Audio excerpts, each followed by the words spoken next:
It's your Wednesday daily delivery. I am Michael Rand. Glad to have you guys back again for another day. Hope you guys listened to Tuesday's bonus episode. Busy day yesterday. Did a full show in the morning. And then, of course, just a few hours later, we learned that Carlos Correa is signing with the Twins. 6 years, $200 million. Could become a 10-year, $270 million deal if certain thresholds, incentives are met along the way. So that became very much the talk or the dominant story of the day. Velle E, Neal III hopped on a special edition of Daily Delivery with me. You can find that, of course, wherever you found this podcast and others. So hopefully you had a listen to that. Velle will join me for part 2 of that discussion on today's show. A little bit more Correa talk, as well as some Vikings talk and NFC North talk with Velle. Velle, obviously a Bears fan through and through. He was in Chicago for the Vikings-Bears finale. Had some thoughts, obviously, on Vikings heading into the playoffs against the Giants, but also the division at large, which is going to be interesting next year. You know, we're still very much focused on this season with the Vikings being 13-4 heading into the playoffs, but some intrigue in the NFC North going forward, and Velle and I got into that a little bit as well. I've got some extended Vikings thoughts here that I'll share in just a little bit too. Some Minnesota United intrigue with a potential roster move that they are trying to make. Choge Sung, a Korean player that they are maybe making a pretty big bid for. That story is intriguing to me. Jerry Zgoda wrote about that in today's Star Tribune and StarTribune.com, and I think that one is piquing my curiosity. So I'll get to that at the end of the show, along with some other stuff, some extended Carlos Correa thoughts from me as well. First, though, what did I miss? I want to start with the Wolves, just because we're at the mid-year point with the Wolves now. They're 20-21, 41 games. That's exactly halfway through this season. Always a good, kind of like the new year, right? When the new year comes, you start to evaluate things, or it's an occasion to start anew or think about things in a different way. And the midpoint of a team's season sometimes is the same thing. What's happened so far, and more importantly, what is yet to come with these Timberwolves. So I kind of divided this into some things that I've liked so far this season, and maybe some things that I don't like so far.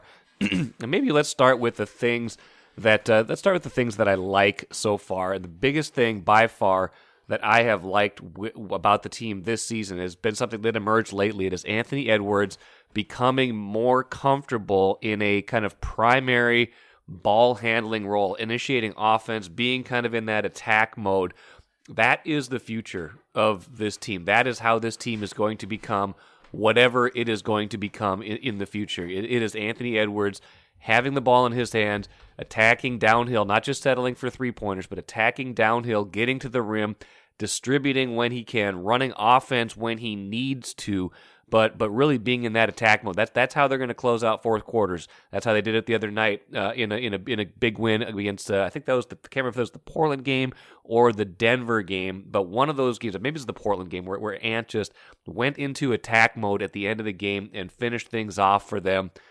And that was really nice to see, because again, like I said, D'Angelo Russell's future here is very uncertain. He could be gone even before wouldn't shock me if he was traded even before the trade deadline coming up in February. What is nice about that is if Ant becomes this kind of primary ball handler, you still need a point guard, obviously, or you still need another guard who can play off of him. But if he's getting comfortable enough to be that player where his usage can be high enough that those possessions are productive, that really will fuel this offense. That will give them a lot more versatility.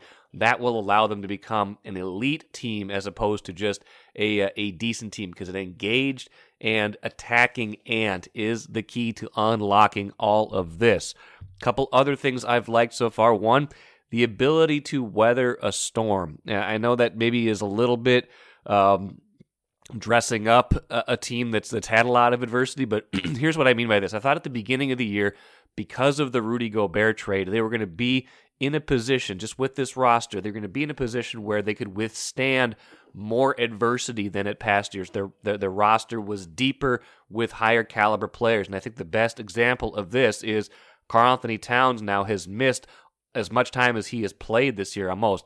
They were 10-11 this season in games in which Karl-Anthony Towns started this year. Right now they are 10-10 in games without Karl-Anthony Towns. I think in past years that would have been a very hard thing to imagine. But now this year, with more depth, with Anthony Edwards maturing, with Rudy Gobert contributing, still need to see more from him. More on that in a little bit. But with those guys contributing, with more roster depth, with better kind of star power at the top, even without Towns, I think you're seeing a team that is able to weather that adversity better than past years, and that to me is a good sign, even in the midst of a team that has underachieved so far this season. Now let's get to a couple things I don't love. Number one right now has got to be the roster fit with Rudy Gobert. This was going to be a work in progress. That was how it was laid out to us at the beginning of the year. But I don't think anybody imagined that it would be a struggle to this degree. And there's been some alarming signs that Gobert has shown some defensive slippage already this year. And, he's got a lot of years left on that contract, a lot of kind of payment coming still from that trade with all those draft picks.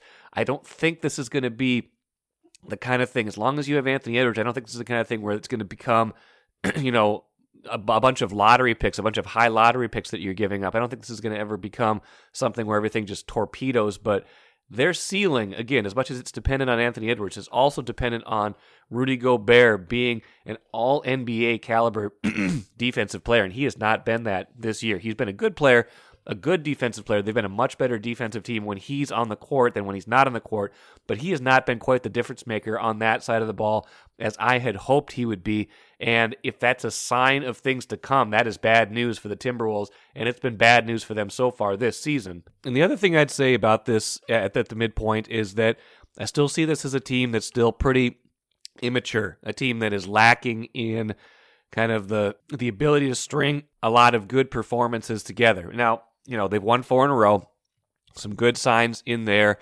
They fell behind by 20 the other day to Houston and came back, so that was a little bit of a slippage, but they did manage to at least win that game. I need to see a team that is serious. They need to get serious about this. They need to understand kind of what their strengths are, play to those strengths, play more consistently, get that sense of urgency and get that sense of maturity. I still don't feel like this is a very mature team. I still don't feel like this team has great leadership. I think it's gotten a little bit better lately, but it's just been a flat by and large. If you look at it over the course of the year, not just lately, not just the recency bias of a 4-game winning streak, this has been a flat team in the first half of the season. They need to play with more urgency, more emotion, and get that edge back if they are going to become whatever they can become. So that's what I don't like so far this season. I think this has been a disappointing first half of the season. I don't think there's any other way to say it, but I don't think all hope is lost either, because you do have some examples of winning streaks. You do have some things you can build on. You should get Karl-Anthony Towns back here eventually from that calf strain, and then they can see really what they have building here. And I don't think this is a team, like I said, that's going to bottom out completely, but that wasn't the goal this year. The goal was championship or bust. Karl-Anthony Towns said at the beginning of the year, the ceiling has been altered dramatically at this point, and we need to see in the second half if they can raise that level again. Take a playcation to Mystic Lake. With 24/7 gaming, the good times never have to end. And you can satisfy your cravings at our restaurants and bars. Or relax in one of our luxurious hotel rooms. Those that play together, stay together. And don't forget to join Club M so you can spark new memories and bask in the rewards along the way. Follow the lights to Mystic Lake, where every day is play day. Lavelle, as we think about the bigger picture of the Twins roster now, before I get you on some Vikings questions, before I let you ultimately go and continue to work on all the stuff you're working on, as we think about the roster as a whole, I think you mentioned, people might have wanted them to sign some pitchers with this money. There's still time this offseason. It has not been an overly active offseason until this Correa deal came together, and maybe part of it was they're waiting to see if this would end up coming together. As long as he wasn't signed anywhere, there was a possibility that this could happen. What still needs to get done in your estimation to make this team not just, marginally competitive, but really, on the right path for 2023. I'm just optimistic if the health component is more stable than a year ago, this is going to be a good lineup. Because I'm high on Alex Kirilloff and his ability to hit. Not as much on Larnach, but he's going to be back with some experience. I never liked the Joey Gallo sign. I just thought they just re-signed. Well, people don't say Sano. I think Dave Kingman. Just going back to my Chicago days when I see Joey Gallo, or Rob Deere, or whoever. Bill Swish Nicholson. We can go back as far as you want, but I don't know how that's a good fit here. But it's going to come down to pitching. If Sonny Gray and Molly are healthy and pair with Joe Ryan, that's going to be a nice 3. And whatever you get out of Kenta Maeda in his comeback year for Tommy John, it's going to be a plus. And, that leaves, Bailey Over and Josh Winder and Louis Varlin and some other guys to fight for that 5th spot. And then you've got guys in the minors who are going to be sitting and simmering, waiting for their chance at AAA, who have some major league experience and who are chomping a little bit at the bit here. So I like where the rotation's at. I just wish they had a true ace at the top of the rotation. I tend to think that Joe Ryan is trending in that direction. 15-9 in his first year plus in the majors is nothing to sneeze at. It's better than Barrios through his first 34 starts. It's better than Kyle Gibson through his first 34 starts. And if this guy, is able to take the next step forward, he could be definitely an above average pitcher in this league. Does he have ace stuff? No, but he could be at the level where he could pitch like an ace once in a while, like when Rick Porcello won the Cy Young Award one year. He's not an ace, but he pitched like one. I could see Ryan being a guy who could be in that mold. So still keep searching for top pitching, but the rotation isn't shabby. They got capable arms there. I like the bullpen. I like the fact Lopez is there setting up for Duran. They got Caleb Thielbar against lefties. I wish they had one more power arm, but Jorge Alcala's coming back from injury, and he was trending in the right direction. There's things to like about this roster. It's just the underlying thing is the health component that can't make you say for sure whether or not this team's going to be able to topple the Indians and take over the AL Central crown yet. The Guardians, you mean? But yes, old habits die hard. hard. The Guardians. Yes, the Guardians. The That's Cleveland Guardians. That's okay. Is Caleb Thielbar like the only? Do they not believe in left-handers? Is he the only left-hander in the whole pitching staff right now? Why can't they get a left-handed starter?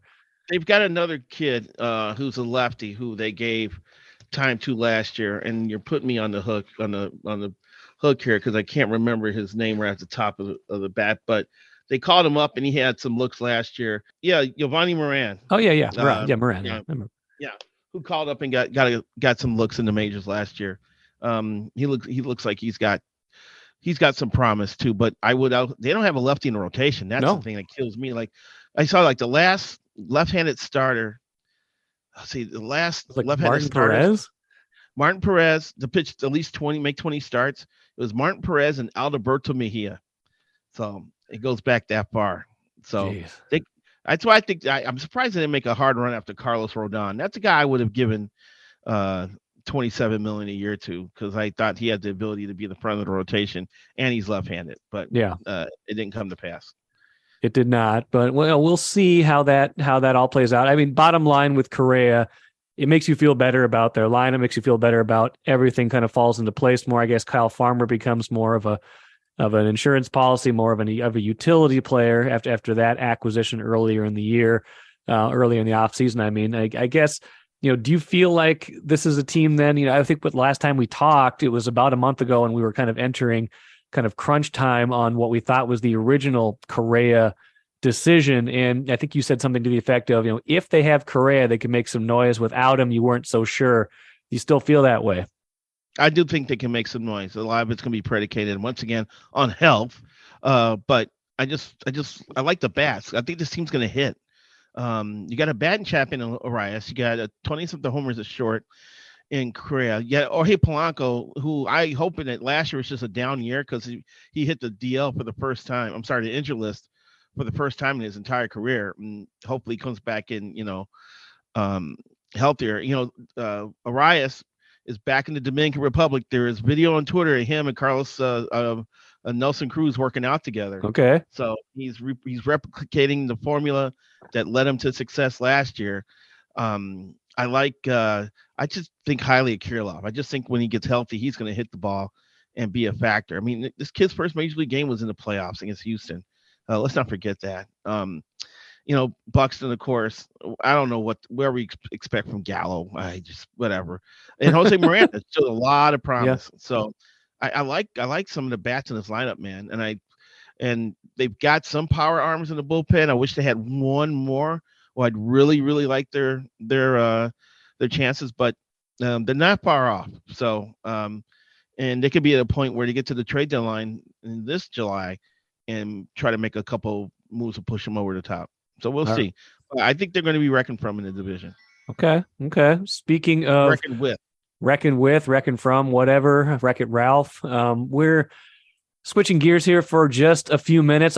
You were in Chicago. You witnessed the weird Vikings-Bears game. There wasn't much to it aside from the Bears trying to do everything they could to not win. Your Bears wound up with the number 1 overall pick when old friend Lovie Smith got your Texans a 1-point win. So now the Bears have the first overall pick. Vikings heading into the playoffs now. I don't know if we learned a whole lot about them in that Bears game. They probably got a little bit of confidence, a little bit of continuity. But what did you see in that game, and what do you make of this matchup against the Giants? Well, the Vikings won the last matchup against the Giants. It was a tester though. They made it hard on the Vikes. I'm taking nothing from Sunday's game. Just because there was nothing at stake really for the Vikings, and they were just trying to get in and out as healthy as possible. And so, Harrison Smith and Zadarius Smith didn't even play. And as soon as halftime got there and the Vikings were up by almost 10 points, they pulled the plug in the rest of the lineup. The Bears are so depleted in the secondary. Like their top 3 cornerbacks had combined 43 snaps in the season. Yeah. So that was the state of the Bears, man. So I'm not taking too much away from that game. Only that, KJ Osborne had a nice game, and he maybe needed to be that safety valve when teams start to scheme against Justin Jefferson. Jair Alexander is going to sit here and take credit for shutting Jefferson down. But if you look at tape of that Packers game, the Packers had 3/4 of their defensive backfield swung over to Jefferson's side. So you saw Jair Alexander, but there was like a guy 8 yards behind him, and then a guy 8 yards behind him. So they just had their own bracket coverage on number 18, and I'm sure that other teams are going to try to copy that. So he and Kirk Cousins are going to have to fight through that. And then again, as we saw in the Buffalo game, Kirk just has to throw it up, and JJ can go get it in double coverage. So I like the Vikings' chances. It's going to be up to the offense just to enforce their will on the game. The secondary, it's going to come down to if they can get to Daniel Jones. If they can get to the quarterback, that changes the whole scope there, because quarterbacks have carved up that secondary when there's no pressure on them. And it's going to be up to Smith and Daniil Hunter to set the tone on Sunday. Are your Bears going to dare take a quarterback, or do you feel like Justin Fields is their guy? Ryan Poles said today in a press conference that Fields is their guy, that he made enough plays during the season to convince them that he's worth moving forward with. The next step for him is to grow as a passer. So he definitely has the arm. Does he have the ability to go through progressions quick enough to find open guys? Remains to be seen. But my goodness, he got sacked 55 times. He may be the most mobile quarterback in the NFL. Still was sacked 55 times because the offensive line was terrible in pass protection, and they had crap for wide receivers. So I think the Bears are going to work on building up that roster this offseason and giving Fields some options when he drops back to pass. We'll see. This is still a process. I'm not ready to project that the Bears are going to be a threat next year, but I will say this: both the Jaguars and the Lions won 3 games last year, and they both went 9-8 and made the playoffs this year. Lions didn't make the playoffs, but the Lions should have made the playoffs. They should have made the playoffs. That's right. They should have made the playoffs. Would have made the playoffs if not for a tiebreaker and things like that. But they did knock out the Packers. And do you think, maybe let's end with this. I haven't asked you about this yet. Do you think, I'm kind of torn on this because I feel like our emotions have been played with off season after off season for the last couple of years now. Do you feel like we've seen the last of Aaron Rodgers in Green Bay? Because it finally kind of feels real to me. It does to me too, and it looked like he took some time out to let it all soak in after the Lions game, and made sure that he and Randall Cobb walked off the field together. That was a poignant moment after the game. So I'm sure he's thinking about it, and it's very possible that may have been his last game as a Packer. So end of an era, and I'll have to say to the Packer fans is this: you guys had Brett Favre and Aaron Rodgers, 30 years of quarterback excellence. You won 2 Super Bowls. That's all I have to say. I think Vikings fans would have taken those 2 Super Bowls, and I think Bears fans would have too. But your point is well taken, Lavelle. Maybe they should have won a couple of more with that quarterbacking excellence. Exactly. And the Bears went to 2 Super Bowls at least. So, I think Packers fans, how come we didn't win more with these guys? How come we didn't do it? That's going to be the unanswered question that Packer fans will have to wrestle with for the rest of their lives. Big thanks to Velle E, Neal III for pulling double duty. Long discussion with him that we broke into 2 parts so we could do a special edition. Like I said at the jump on Tuesday. Hope you go back and listen to that, like I already said. But then, sticking around to talk a little bit more Carlos Correa and a little bit of NFC North football. Couple points off of my discussion with Lavelle that I want to get to. Let's jump back to Correa for a minute. I asked on Twitter if anybody had any questions. My good friend Tim Klobuchar. I've known Tim for we've been really good friends for like a quarter of a century, which makes me feel extremely old. But Tim's a great guy, great friend. He said, "It seems you're not a big fan of the Correa signing. My question is, can I come on the podcast and yell at you for 5 minutes about that?" Now, here's the thing. I'm just kind of skeptical by nature, and I look at this deal. I look at 2 teams that walked away from Carlos Correa because they were scared of his medical situation, his ankle history.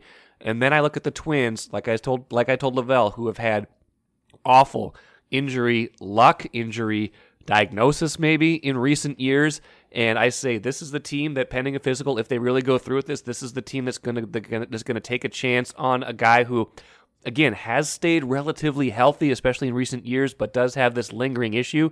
A team that can't really afford to miss with its big free agent signings, and this is the team that's going to take on any kind of risk. I'm a little bit risk averse in that regard, and I feel like that's the piece that's holding me back from being really enthusiastic about this. If we didn't know anything about the ankle, if he was a completely healthy player or had none of this medical history, and he joined the Twins and decided this is where he wanted to be, I would feel a lot better about this. At this point, it does feel like the Twins came in third. This was not his first choice, not his second choice. That probably doesn't matter to a certain point, but the ankle does matter. Now, the good part does outweigh the bad, right? I don't know who else the Twins could get at this caliber, even at that price, at the 6 years, $200 million, or at the 10 for $270 if all the incentives get met. I don't know who else the Twins could spend that much money on and get that much value from just from one player. Not everybody's going to want to come here. Not a lot of people are going to want to come here. So I get that. I get that signing a player like that's a huge deal for the Twins. I like the way they structured this deal. Ultimately, 6 years feels a lot less risky than 10 years guaranteed. I know that the at-bats trigger some of those things, but if he's met those thresholds, that means he's staying healthy. If he's staying healthy, that largely means he's probably been pretty productive, because Carlos Correa, when he is healthy, is productive. So I like the structure of it. I think that mitigates a good amount of the risk. I'm just worried that 2 good teams walked away from this, including one team, the Mets, that has an owner that treats money like it's not really an object. They've said, no, here's our line in the sand. We're going to offer you basically half of what we were going to give you 6 years. Cut the money in half. This is our offer at this point. The Twins basically outbid the Mets in terms of guaranteed money over the next 6 years by about $40 million. So the Twins are going above and beyond what a team that doesn't really regard money as an issue was going to do. That scares me a little bit. That means that other teams' medical staffs were providing some advice that said, I don't know about this. So the Twins, the bottom line is the Twins need to be right about this. They've mitigated some risk by cutting this down to 6 years. $200 million sounds like a lot of money. It is an ungodly amount of money, but by baseball terms, it's not. I shouldn't even say. I mean, it's hard to even say this, but it's not that bad. It is a relatively it's a relatively palatable deal in the larger context. You just worry about that ankle. These baseball salaries are guaranteed. If at some point this becomes a real issue, that's going to be a problem for however long he is still on the payroll. So I just worry about that risk factor. I worry a little bit about the optics of a guy who didn't choose to be here right away, or didn't even choose to be here on his second choice. I worry about that a little bit. That can get washed away pretty quickly when he comes in here if he plays well. Bigger thing to me is the injury risk. If they come out and this works, everything's going to be forgiven. All this skepticism is going to be forgiven pretty quickly. But if it fails, this will be ripped forever. So sorry, Tim, I didn't let you onto the podcast for 5 minutes to yell at me, but hopefully I explained things a little bit more clearly where I'm coming from. But also, let me say, this is a big deal for the Twins. This is a huge coup for them to be able to get a player of this caliber, even if it did come in the manner it did come. This is a big deal for this franchise, and if it works, this will be a very good deal for them. And please do read the rest of the coverage on Star Tribune, StarTribune.com. Lavelle wrote a column. Phil Miller wrote the news story. Megan Ryan wrote another analysis piece about what this all means. So a lot of good stuff to read on Star Tribune, StarTribune.com. Please check this out because there was, like I said, plenty of coverage. Getting to the Vikings really quick. Like I said at the beginning, I got a good mailbag suggestion. I'm going to be writing a mailbag question answer today on StarTribune.com. And the question essentially was wanting myself and Ben Gessling and Andrew Kramer to go back and listen to the very first season episode of the Access Vikings podcast and hear what we said about this team and what we were predicting about this team and see how close we were to the reality. And obviously I was way off. And maybe we'll do this exercise, maybe not today's show, because I feel like we're going to still be pretty focused on the playoffs when we record Access Vikings here a little bit later Wednesday. But I feel like obviously I was way off. So I think the thing I want to say about this is I predicted them to be 7-10. They're 13-4, and I think we've spent some time in the last few weeks, especially focusing on what this team isn't. Focusing on the defense is still largely in shambles. The offensive line, a lot of problems right now. They've fallen behind by 33 points in 3 games this season. No good team in NFL history that we can find has ever done that. So yada, yada, yada. This team doesn't have the depth or the skill to make a long playoff run, things like that. Maybe we do need to take a break, take a breath right now and just say, wow, this team went 13-4. They way exceeded any expectations, any realistic expectations, at least in the win-loss column that any of us could have had. This was an unbelievable, unreal, whimsical in a lot of ways season, and I hope that can still stand on its own merit, regardless of what happens the rest of the way. I know that a loss on Sunday to the Giants, a one and done, would really diminish some people's opinions of this season, would validate the skepticism. I think that's true to a degree. What I want to do right now is just say, wow, this team, 13 wins. How did they get 13 wins out of this roster? How did they get 13 wins out of what we thought of this team at the beginning of the year? That to me is pretty incredible, and I don't want to lose sight of that, even as the analysis going into this game is entirely fair. Let's finish with the cooler. Minnesota Loons, Minnesota United manager Adrian Heath acknowledging that the team is pursuing South Korean striker Cho Gae-sung, who scored twice in the World Cup. There's been a reported $5 million offer made for Cho Gae-sung, and Adrian Heath asked about it at training on Tuesday. Didn't throw any cold water on it. His quote saying, "I'd be lying if he wasn't of interest. The way he played in the World Cup showed everybody, but we'll have to wait and see. There has been some dialogue there." Interesting. That is one to watch. That would be quite an addition for the Loons. Again, a player who scored twice in the World Cup. That is a high-caliber player to be thinking about adding at this point, and that would change the dynamic of Minnesota United. That team just started training earlier this week, a long wind-up to the beginning of the regular season in late February. Home opener, I believe, in early March this year. They don't usually make the Loons go into Allianz right away. Given the weather here, this would be a terrible day right now to play soccer. at all hands, although it's probably not too far off from the date that they had that World Cup qualifier last year. But we'll see on that. We'll see where the Loons wind up. But if they can find a player of that caliber up top, that would be quite a coup for them. So we'll see if they were able to pull that off. I'd like to talk to Jerry at some point, too, to get a little bit more in depth on the Loons. That'll do it for today's show. Thanks so much for joining me here on today's Daily Delivery. I'm Michael Rand. Listen to Access Vikings later on Wednesday. Lots of other good stuff coming up this week, and I'll talk to you again tomorrow.